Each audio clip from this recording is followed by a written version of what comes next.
Grieving widower Arthur Kane, 78, hires a psychic to connect with his late daughter, Emma, desperate to mend their fractured bond. In a dimly lit séance, the medium warns Arthur of unseen dangers, but he dismisses her caution, driven by guilt and longing.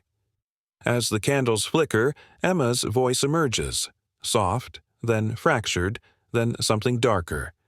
By the end of the ritual, Arthur feels a sinister presence lingering, and Emma's photograph cracks.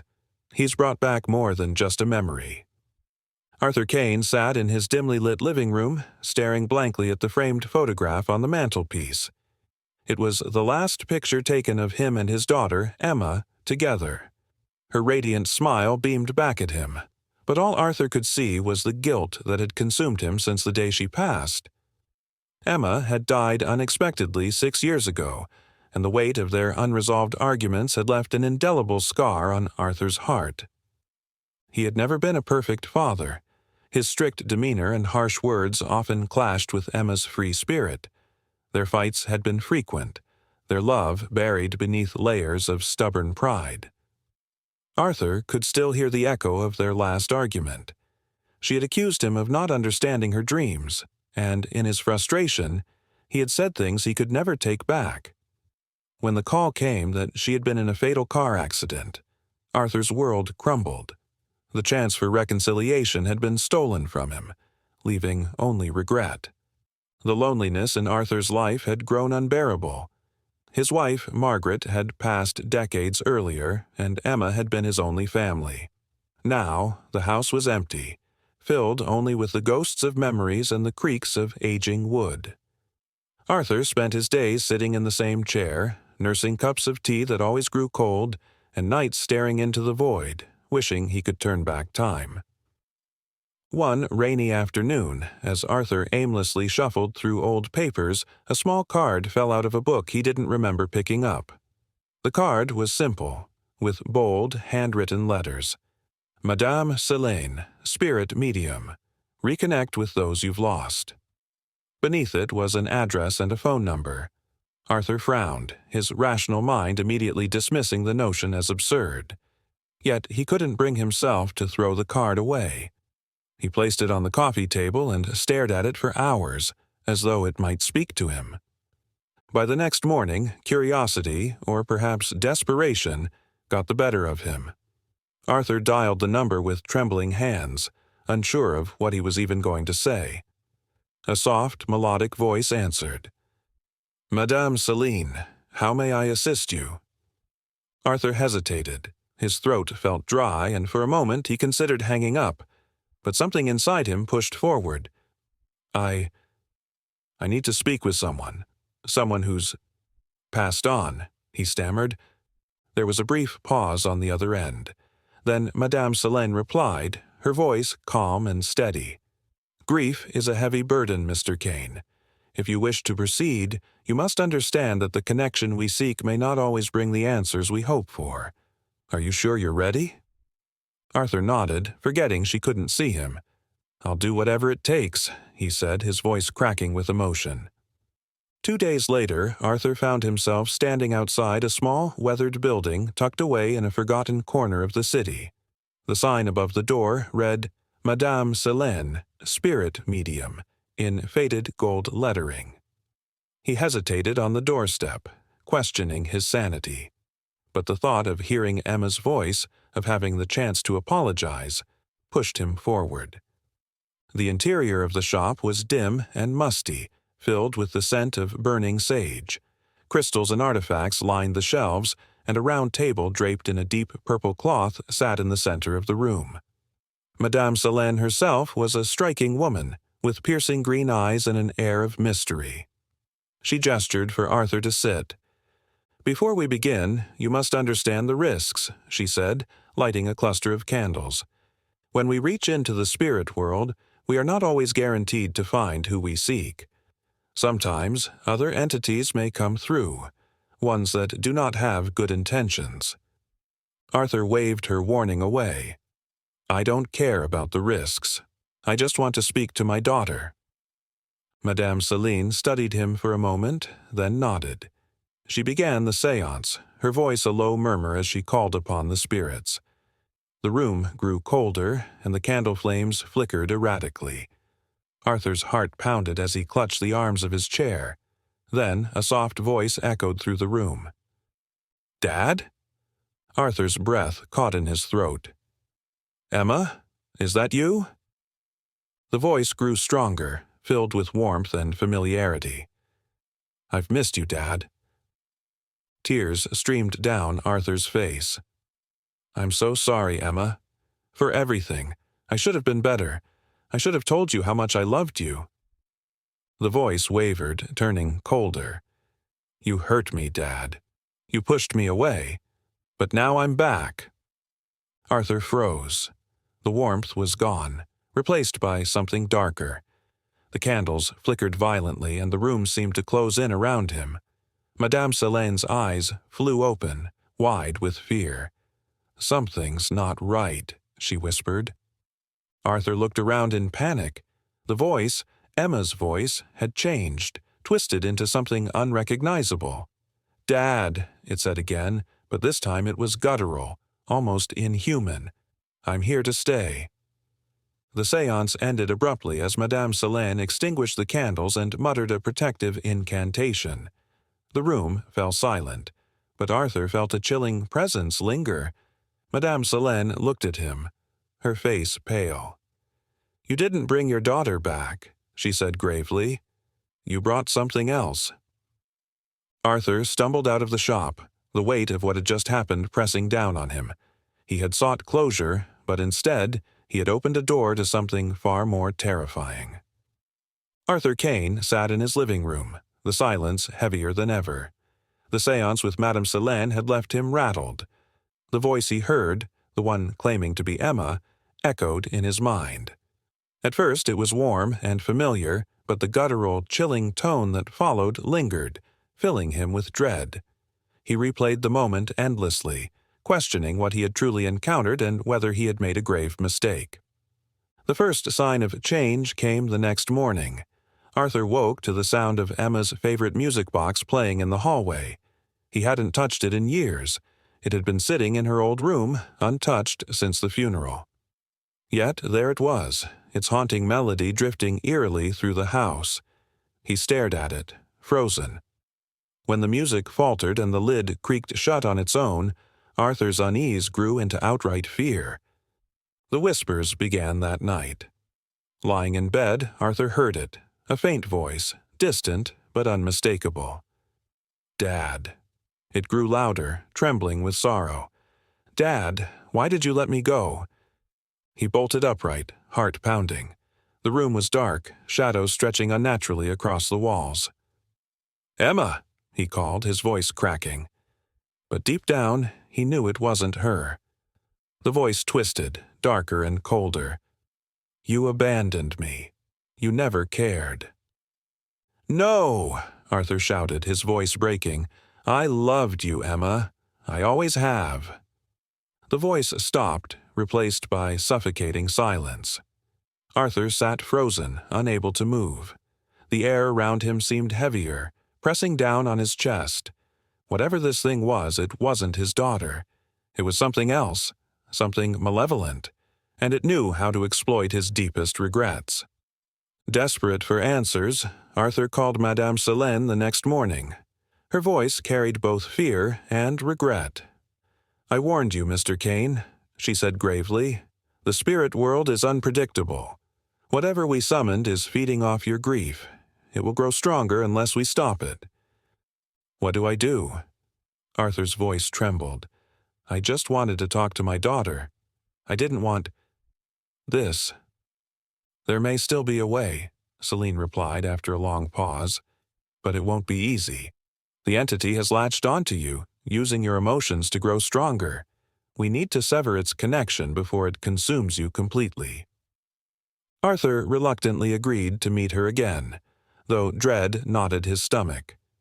As he waited for the appointment, the activity in his home escalated. Objects moved on their own. Whispers followed him from room to room, and the oppressive feeling of being watched grew unbearable.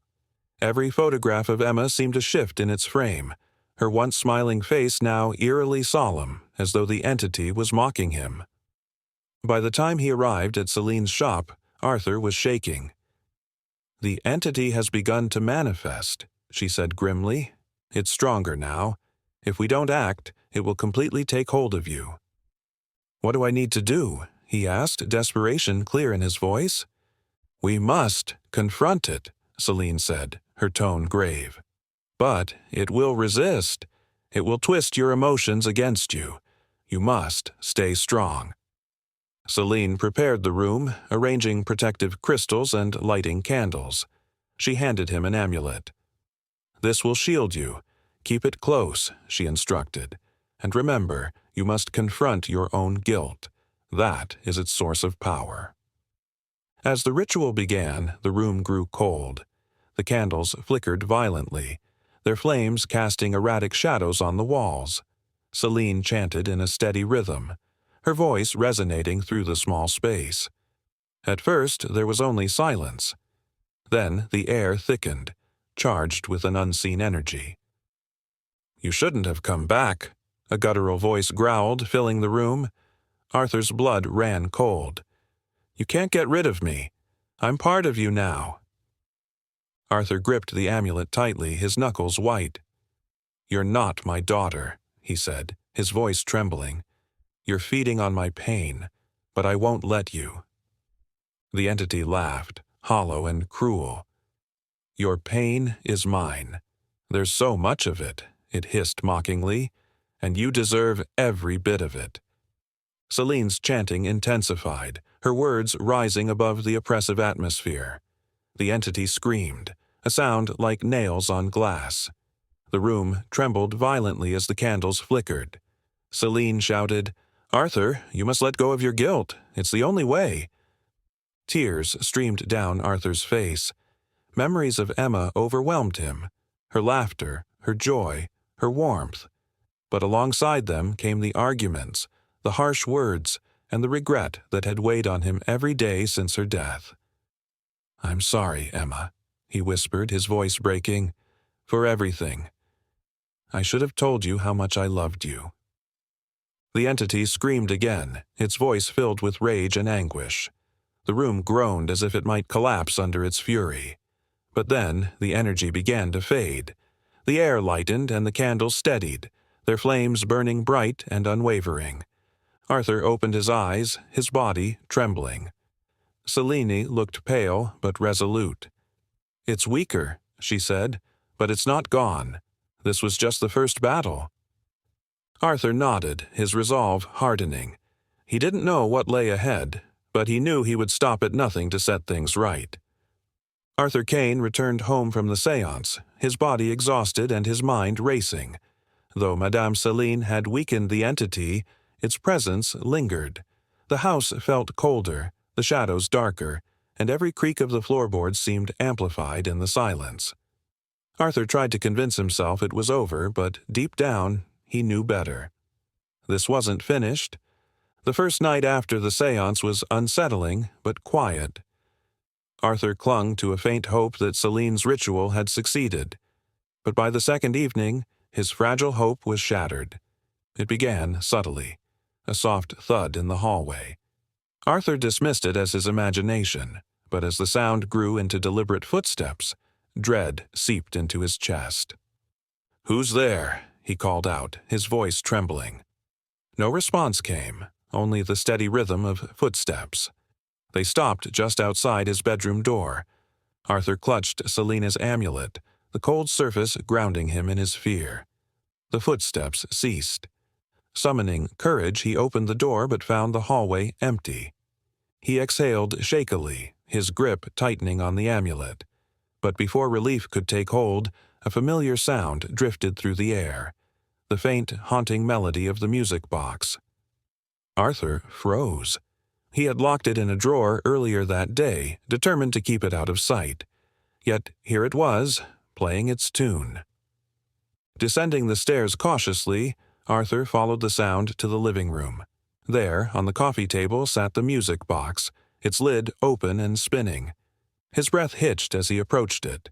Trembling, he reached out to close the lid, But the music stopped abruptly, and a voice filled the room. "Why did you leave me, Dad?" Arthur froze, his blood running cold. It was Emma's voice, soft, sorrowful, but with an unnatural edge. "Emma," he whispered, his voice cracking. "Is it you?" The lights flickered violently and the temperature plummeted. Arthur's breath fogged in the icy air. "You said you loved me," the voice accused, "but you weren't there when I needed you." Tears welled in Arthur's eyes. "I'm sorry," he whispered. "I should have been there. I should have told you how proud I was, how much I loved you. I failed you." The voice grew harsher, guttural. "You don't deserve forgiveness," it spat. "You deserve to suffer like I did." Arthur staggered back, his guilt threatening to crush him. He clutched the amulet tightly, trying to recall Selina's words. "You must confront your guilt. It is the source of its power." Summoning all his courage, Arthur spoke, his voice trembling but resolute. "I loved my daughter," he said. "I made mistakes, but I loved her more than anything, and I won't let you use my pain against me." The room shook violently as the voice screamed, a piercing wail that rattled the walls and sent waves of terror through Arthur's body. "You are not Emma," he shouted, his voice strengthening. "You're a parasite, and you will not win." The screaming stopped abruptly, and the room fell silent. Arthur collapsed onto the floor, his body trembling from the effort. The music box lay shattered on the table, its pieces scattered across the surface. For a brief moment he thought it was over, but then a faint whisper reached his ears. "This isn't finished." The next morning, Arthur returned to Celine's shop, exhaustion etched into his face. "It's still here," he said. "It won't let go." Celine nodded solemnly. "The entity is weakening, but it clings to your guilt. To sever its connection, you must forgive yourself." Arthur frowned. "I've admitted my guilt. Isn't that enough?" Celine shook her head gently. "Admitting it isn't enough. You must forgive yourself. The entity feeds on your refusal to move on the pain you carry. Until you let go, it will haunt you." Arthur sighed heavily, his shoulders sagging under the weight of her words. "How do I do that?" "You must confront your past," Celine said gently. "Relive it, understand it, and make peace with it.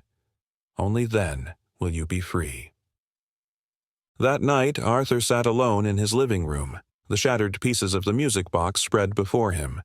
He picked up one of the fragments, its jagged edge sharp against his palm. Memories of Emma flooded his mind. Her laughter, her joy, the way she'd twirl around to the tune of the music box. But alongside those happy memories came the painful ones, the arguments, the harsh words, the moments he wished he could take back. Tears streamed down his face as he clutched the fragment tightly. "I'm so sorry, Emma," he whispered, his voice breaking. "For everything. I should have been better. I should have been there for you." The air shifted, growing warmer. For the first time in weeks, Arthur felt a faint sense of peace, a fleeting moment of clarity. But he knew the fight was far from over. The entity was still there, lurking in the shadows, waiting for its moment. Yet something had changed. For the first time in years, Arthur felt a spark of hope. He would confront his guilt, fight for Emma's memory, and free himself. He would not stop until he succeeded. Arthur Kane woke the morning after confronting the music box, his mind swirling with exhaustion and resolve. For the first time in weeks, the memories of his daughter felt less suffocating, though they remained vivid and raw. Celine's words haunted him. "You must confront your past." It wasn't enough to acknowledge his guilt. He needed to face it, embrace it, and somehow move beyond it. The thought filled him with equal parts dread and determination. That morning, Arthur sifted through Emma's belongings, sorting through a lifetime of shared moments he now realized he had taken for granted. Among them, he found her diary, bound in faded leather. For a moment, Arthur hesitated, reluctant to invade her privacy even now. But something compelled him. He needed to understand. As he flipped through the pages, Emma's voice seemed to come alive in her words. Her entries revealed a young woman desperate for her father's love. "I wish Dad could see how much this means to me," one entry read. Another said, "He doesn't understand my dreams, but I wish he'd try. Why does he always push me away?" Arthur's chest tightened as he realized how deeply his words had hurt her. The final entry broke him. "I want to tell Dad I love him. Maybe tomorrow will be different." Tears spilled onto the pages. "Tomorrow," Arthur whispered, "and I took that from you." He closed the diary, trembling. The weight of his failure pressed heavily on him, but the warmth in the room vanished, replaced by an icy chill. Shadows rippled unnaturally in the corners of the house. "You think reading her diary changes anything?" A voice sneered, low and mocking. Arthur froze, gripping Celine's amulet as the air grew colder. "You abandoned her, and now you think you deserve peace?" Arthur stood shakily, his fists clenched. "I won't let you manipulate me anymore," he said, his voice quivering but resolute. "I know I failed her, but I loved her. You can't take that from me." Laughter filled the room, sharp and cruel. "She died thinking you hated her. That's all that matters." "No," Arthur shouted. "That's your lie. I loved her, and she knew it." His words cut through the taunts, and the oppressive shadows recoiled. The entity wasn't finished. Shadows coalesced into a humanoid form, its hollow, glowing eyes fixed on him. It stepped closer, its presence suffocating. "If you loved her," it hissed, "why didn't you fight for her? Why didn't you say the words she needed to hear?" Arthur's breath hitched, guilt threatening to crush him. The amulet glowed faintly, spreading warmth across his chest. "I can't change the past," he said, voice quivering. "But I can make peace with it. You can't control me anymore." The entity lunged forward. Arthur closed his eyes, gripping the amulet tightly. Memories of Emma flooded his mind, her laughter, her love. "I'm sorry, Emma," he whispered, "but I know you loved me too. I won't let this thing take that from us." The entity screamed, its guttural cry reverberating through the house. Shadows dissolved into wisps of darkness, fading to nothing. The oppressive weight lifted, and Arthur collapsed into a chair, trembling. The house fell silent once more, but he knew this wasn't over.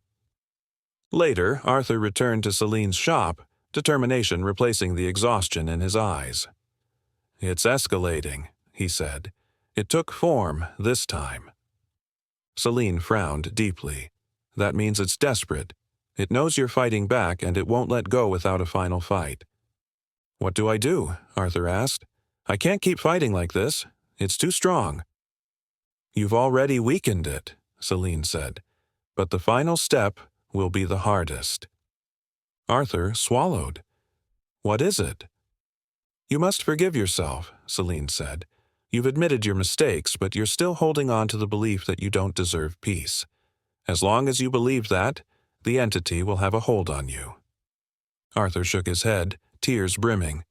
"How can I forgive myself? She died thinking I didn't care." Celine knelt in front of him, her voice calm but firm. "Do you think Emma would want you to live like this? Do you think her memory is honored by letting this darkness consume you?" Arthur's shoulders sagged. "No," he whispered. "She wouldn't." "Then fight for her," Celine urged. "Not just against the entity, but against the guilt that feeds it. Remember the love, not the pain." That night, Arthur lit a candle and sat in the living room. The shattered pieces of the music box lay before him, alongside Emma's diary. Opening it to her final entry, he whispered, "I'm sorry I never gave us that tomorrow, but I'll give you peace.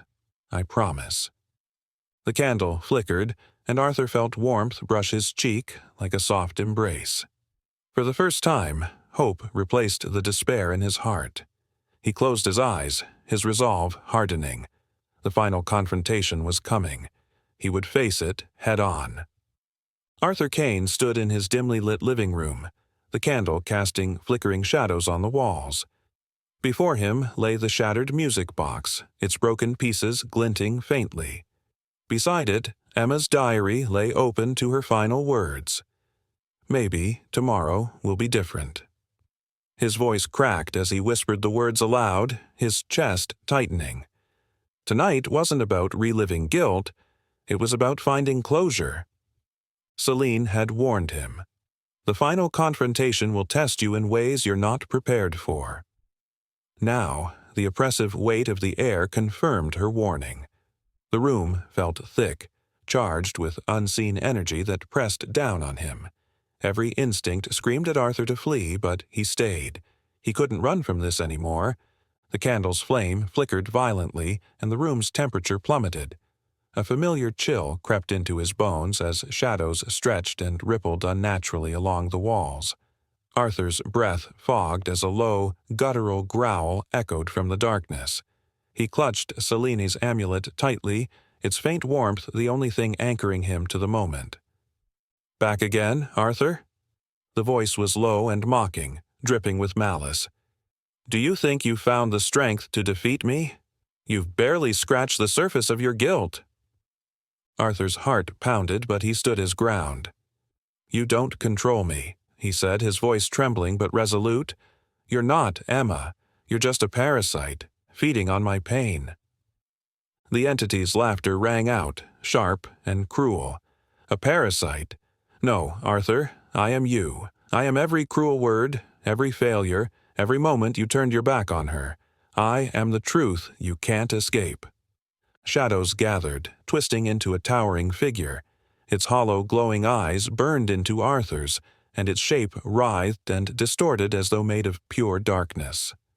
Arthur felt the weight of his guilt pressing down, suffocating. "You think forgiving yourself will make her forgive you?" the entity hissed. "You think you can erase how she felt every time you pushed her away?" Arthur closed his eyes, memories of his failures flashing through his mind. Her tears, the arguments, the silence at her funeral. But Celine's words broke through the storm. "Do you think Emma would want you to live like this?" He opened his eyes, gripping the amulet tighter. "Emma wouldn't want this," he said, his voice gaining strength. "She loved me, and I loved her. I made mistakes, but I won't let you use them against me anymore." The entity screamed and lunged. Arthur stumbled but held firm. The amulet glowed brighter, its warmth spreading through him. For the first time, he felt strength. "You'll never deserve peace," the entity shrieked, its form flickering as though struggling to hold together. "You'll never let her go." Arthur took a step forward, his voice steady and firm. "Maybe I don't deserve peace, but Emma would want me to find it. I'll fight for her memory, not against it." The shadows began to dissolve, tendrils of darkness breaking apart. The entity reared back, its hollow eyes blazing. "You'll never truly be free." Arthur took a deep breath and thought of Emma's laughter, her dances to the music box, her joy. "I'm sorry, Emma," he whispered, his voice breaking, "for everything. I know you loved me, and I loved you. That's what I'll hold on to." The entity screamed one final deafening cry before shattering like glass, scattering into the air. The room fell silent, the candle's flame steady. Arthur collapsed to his knees, tears streaming down his face. The weight he had carried for so long was gone. Warmth filled the room. Arthur thought he heard the faint melody of the music box. A soft breeze brushed his cheek, like an embrace. He whispered, "Thank you." The next day, Arthur returned to Celine's shop. She greeted him with a knowing smile. "It's done, isn't it?" Arthur nodded. "It's done." Selina placed a hand on his shoulder. "You're free now, Arthur. Freedom isn't about forgetting. It's about moving forward." Arthur smiled faintly, the first genuine smile in years. "I'll remember. For her." That night, Arthur opened Emma's diary again. Her words no longer felt like a knife to his heart. They felt like a gift, a reminder of the love they had shared. He placed the diary beside the music box, its broken pieces now carefully arranged on the table. He touched the box gently, as if to draw strength from its memory. Though the pain remained, it no longer consumed him. Arthur looked out the window, noticing how still and peaceful the night had become, as though the world itself had grown quiet. For the first time in years, Arthur felt the stirrings of peace, and for the first time in years, he allowed himself to hope. Arthur Kane awoke the next morning to an unfamiliar stillness. For years he had been haunted by guilt, memories of Emma, and the oppressive weight of his own failures. But now, for the first time, the house felt quiet, peaceful. Sunlight filtered through the curtains, casting a warm glow across the living room where the shattered music box and Emma's diary rested on the table. The remnants of his pain were there, but the crushing force of it was gone. He took a deep breath and ran his fingers across the diary's worn leather cover. "It's time to live for you, Emma," he murmured. Those words, though soft, felt like a promise. He had confronted the darkness, faced the entity, and chosen to honor her memory instead of drowning in regret. Arthur spent the morning tidying the house, a task he had long neglected. Dust had settled thickly over shelves and corners, a physical manifestation of how he had let life slip away. As he cleaned, he found small reminders of Emma.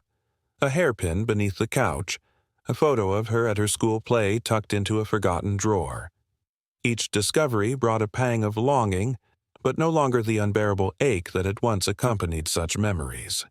Now they felt bittersweet, a mixture of pain and warmth. By midday, Arthur found himself standing in front of the broken music box. Its intricate carvings were chipped, and the mechanism inside had been damaged beyond repair. Yet, as he picked it up, he thought he heard the faintest echo of its melody.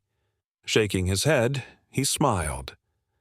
"Imagination," he whispered, but deep down, a part of him wondered if it was Emma's way of telling him she was still there, watching and proud.